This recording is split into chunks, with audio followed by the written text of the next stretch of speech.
В первую очередь, не дай бог здесь будет пожар, девушка, не дай бог будет пожар. Каким образом машина заедет сюда? Морики павильонды қарап қойыңыз. Машина қантип келеді бияқа? Азыр машина киргенде моға тиіп қалды да. Техника болса, мұның барын кесіп қалса жақсы болмайды.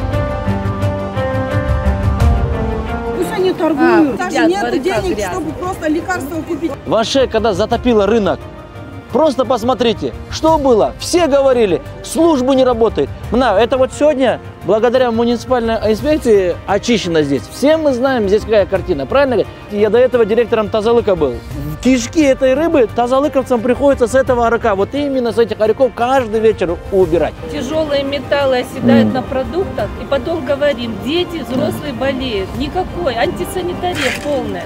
Biz mizamga başı hiç qanday qarşılıq ko'rsatmaymiz. Даже көмөктөшөбүз, esi керек болсо. Мына машина келет, даже киргенге мүмкүнчүлүк жок экен. Вот карап коюңуз, таксисттардан баштап, мына кире бериштен баштап, анан киргенге чейин мүмкүнчүлүк жок.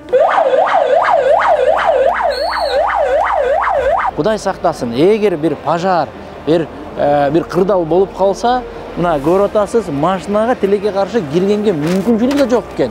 Өрт чыгып калса, сиз жооп бересизби же мэрия?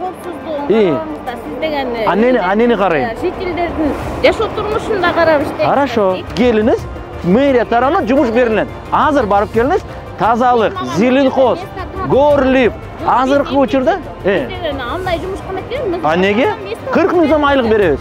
Зеленхозго келиңиз, 40 000 сом берем. Кайсы место?